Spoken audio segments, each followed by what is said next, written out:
अस्सलामुअलैकुम वरहमतुल्लाहि वबरकातुहू।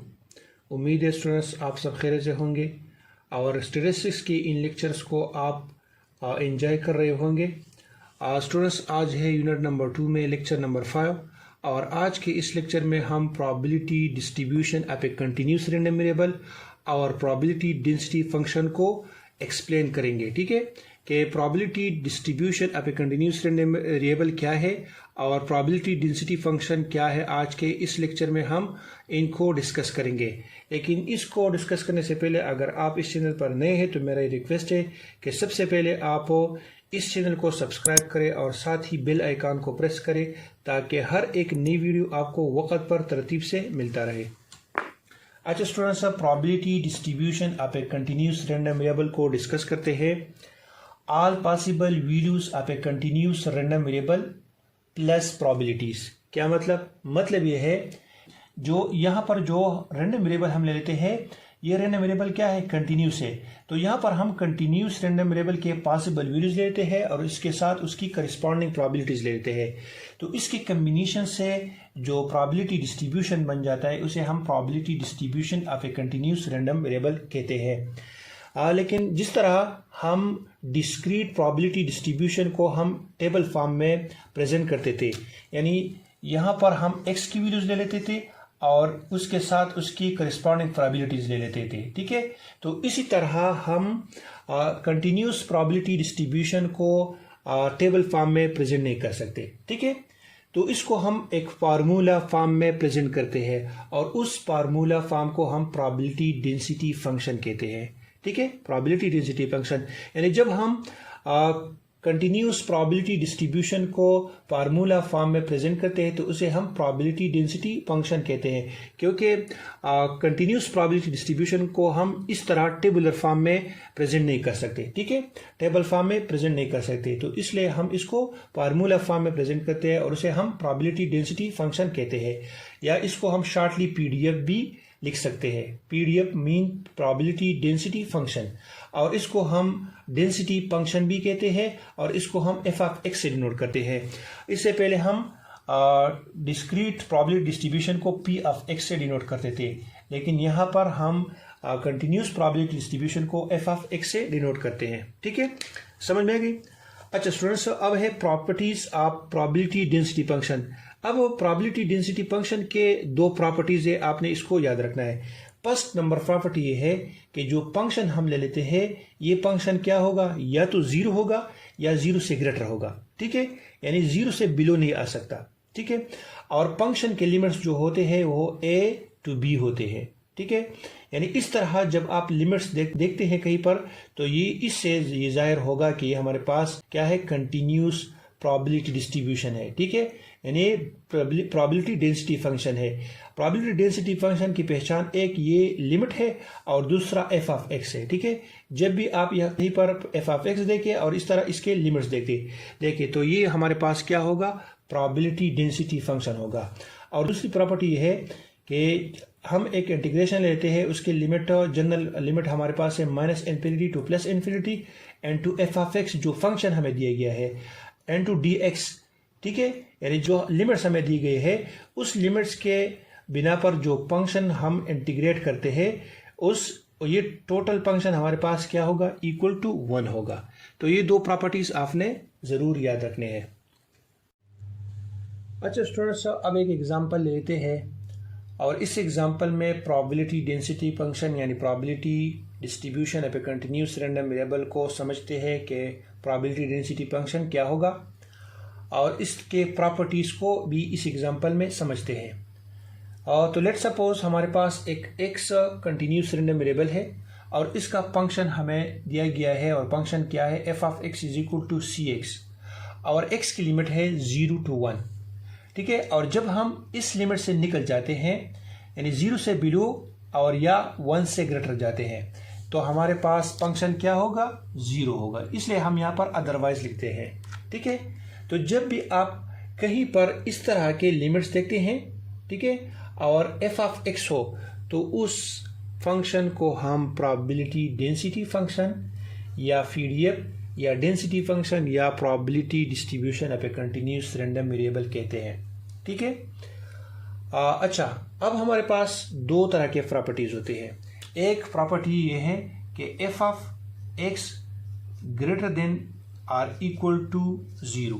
ठीक है, तो ये जो फंक्शन हमें दिया गया है ये क्या है, greater than or equal to 0 है। ये तो एक प्रॉपर्टी सेटिस्फाई हो गई। दूसरी प्रॉपर्टी हमारे पास ये है कि integration minus infinity to plus infinity F of X and to D X ये इक्वल होगा 1 के। ठीक है, तो हम इस प्रॉपर्टीज को अब यहाँ पर यूज करेंगे जब हम सी की वैल्यू यहाँ पर फाइंड करेंगे, क्योंकि हमारे पास इस फंक्शन में एक कांस्टेंट दिया गया है सी, और सी की वैल्यू ये यहाँ पर चाहते हैं कि आप सी की वैल्यू फाइंड करें। तो जब हम सी की वैल्यू फाइंड करते हैं, यानी जब भी डेंसिटी फंक्शन हमारे पास हो और इसमें कोई कांस्टेंट वैल्यू आपने फाइंड करना है, तो हम क्या करेंगे, हम इस प्रॉपर्टीज़ को लेंगे। इस प्रॉपर्टीज़ का हम यूज़ करेंगे, minus infinity to plus infinity F of X into D X is equal to 1। अब यहाँ पर जो उनके फंक्शन ये है, ये जनरल फॉर्म है। इस फंक्शन को हम पुट करते हैं, तो जब हम इस फंक्शन को इस यहाँ पर पुट करते हैं तो इसकी लिमिट्स को भी यहाँ पर पुट करेंगे। ठीक है, तो 0 to 1 हम यहाँ पर लिमिट लेंगे। Minus infinity to plus infinity की जगह 0 to 1 ये हम लिमिट लेंगे, और फंक्शन हमारे पास होगा C X and to D X is equal to 1। अब हमारे पास जो उनकी सी कांस्टेंट है इसको बाहर निकालते हैं, तो ये हमारे पास आ जाएगा 0 to 1 integration X and to D X is equal to 1। ठीक है, अब इस एक्स की इंटीग्रेशन ले लेते हैं। तो जब भी हम इंटीग्रेशन किसी वेरिएबल का ले लेते हैं तो वेरिएबल का पावर क्या होगा, राइज होगा, 1 पावर राइज होगा। तो इसका पावर 1 है, तो जब हम इसको इंटीग्रेट करते हैं तो ये हमारे पास 2 होगा, और ये 2 डिनोमिनेटर में भी लिखा जाएगा। ठीक है, तो एक्स स्क्वायर डिवाइड बाई 2 इसका इंटीग्रेशन आएगा, और 0 to 1 इसमें लिमिट हम पुट करेंगे इक्वल टू 1। ठीक है, अब हम यहाँ पर 2 की x की वैल्यू 1 और फिर 0 को पुट करेंगे, तो चूँकि 0 की वैल्यू 0 आती है, तो यहाँ पर हम क्या करेंगे, सिर्फ 1 की वैल्यू को पुट करेंगे। तो 1 यहाँ पर हम पुट करेंगे, तो 1 की जब स्क्वायर लेंगे तो ये 1 आ जाएगा, तो c and to 1 over 2 is equal to 1 आ जाएगा। ठीक है, अब हम जो उनकी c की वैल्यू फाइंड करते हैं, तो ये 2 इस साइड पे हम मल्टीप्लाई करेंगे। ठीक है, यानी दोनों साइड पे हम 2 को मल्टीप्लाई करेंगे, तो इस साइड से 2 कट हो जाएगा, क्रॉस हो जाएगा, और यहाँ पर 2 मल्टीप्लाई बाई 1 हमारे पास सी की वैल्यू क्या आ जाएगी, 2 आ जाएगी। तो अब ये हमारे पास सी की वैल्यू चूँकि की 2 आ गई, तो ये फंक्शन अब हमारे पास इस तरह बनेगा, यानी 2x। ठीक है, लिमिट सेम ही रहेंगे, लेकिन सिर्फ सी की जगह यहाँ पर हम 2 लिखेंगे। अब हम आगे जाएंगे तो यही फंक्शन हम यूज करेंगे। ठीक है, अब यहाँ पर कहते हैं कि check that the function is PDF. आप ये चेक करें कि जो फंक्शन हमें दिया गया है ये फंक्शन पीडीएफ है, प्रोबेबिलिटी डेंसिटी फंक्शन है। तो प्रोबेबिलिटी डेंसिटी फंक्शन कैसे हमें पता चलेगा, जब हम इसका इंटीग्रेशन ले लेते हैं और इससे 1 आ जाए तो ये हमारे पास प्रोबेबिलिटी डेंसिटी फंक्शन होगा। अगर 1 नहीं आएगा तो फिर ये प्रोबेबिलिटी डेंसिटी फंक्शन नहीं होगा। तो आइए देखते हैं कि इससे 1 आता है या नहीं। तो हम 0 to 1 लिमिट ले लेते हैं, और यहाँ पर इस फंक्शन को लेते हैं 2x एंड 2dx। 2 को बाहर निकाल लेते हैं, और 0 to 1 x एंड 2dx।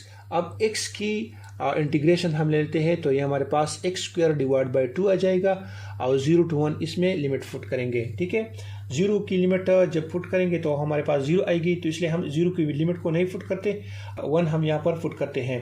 ठीक है, तो 1 ओवर 2 आ जाएगा, और 2 को जब 2 से क्रॉस करते हैं, डिवाइड करते हैं, तो ये हमारे पास 1 आ जाएगा।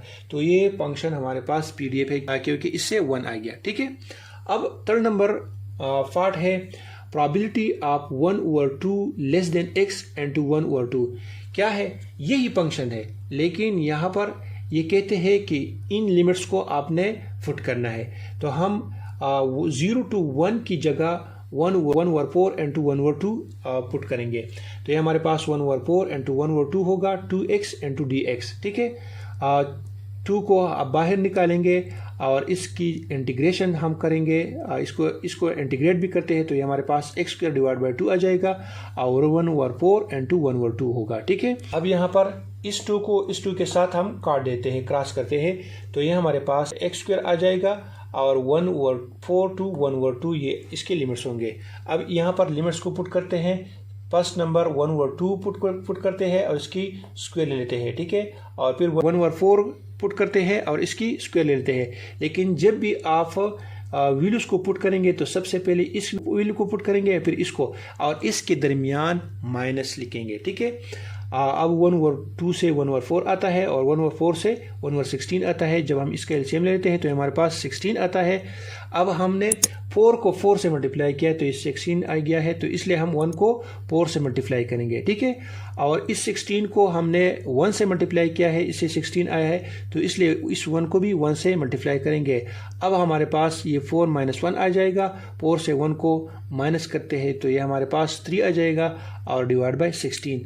तो probability of 1/4 less than x and less than 1/2, जब हम इन लिमिट्स को या इस फंक्शन में पुट करते हैं तो इसकी प्रोबेबिलिटी हमारे पास आती है 3/16, ठीक है। अच्छा स्टूडेंट्स, पार्ट नंबर 4 है probability of x greater than 1/2, ठीक है, एंड x ग्रेटर देन 1/2। अब यहाँ पर लिमिट्स क्या है? लिमिट्स है 1/2 to 1, ठीक है। तो यहाँ पर हम 1/2 to 1 लिमिट्स को पुट करेंगे और यही फंक्शन लेंगे 2x एंड 2dx, ठीक है। 2 को बाहर निकालेंगे, ठीक है, और फिर इस x की इंटीग्रेशन लेंगे तो ये हमारे पास x² डिवाइड बाय 2 आ जाएगा। अब इस 2 को इस 2 के साथ काट देते हैं तो ये हमारे पास x² आ जाएगा और 1/2 into 1। अब यहाँ पर हम पुट करते हैं, पहले 1 को पुट करेंगे, ठीक है, और फिर माइनस, और फिर 1/2 को पुट करेंगे, इसका स्क्वायर लेंगे तो ये हमारे पास 1/4 आ जाएगा, और इसकी जब हम एलसीएम लेंगे तो ये 4 आ जाएगा। और यहाँ पर हमने, चूंकि यहाँ पर नीचे क्या है, 1 है, ठीक है, यहाँ पर नीचे हमारे पास डिनोमिनेटर में 1 है।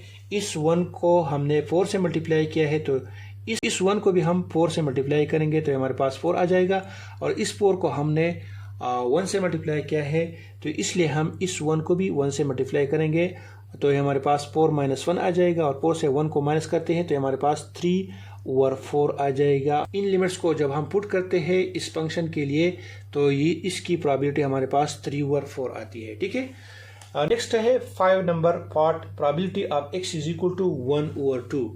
जब भी हमारे पास कंटिन्यूस रैंडम वेरिएबल हो और इसमें हमारे पास इस तरह के लिमिट्स आ जाए, इक्वल हो, ठीक है, probability of x is equal to 1/2, यानी ग्रेटर और लेस साइन इसके साथ नहीं आया हो, तो इक्वल साइन पे प्रोबेबिलिटी हमारे पास हर एक वैल्यू की प्रोबेबिलिटी क्या होगी, 0 होगी, ठीक है। तो आपने इसको याद रखना है, समझ में आ गई। अच्छा स्टूडेंट्स, ये था आज का लेक्चर। उम्मीद है स्टूडेंट्स आज का लेक्चर आप सबके समझ में आया होगा। इंशाल्लाह नेक्स्ट लेक्चर में फिर मुलाकात होगी, तब तक के अल्लाह हाफिज।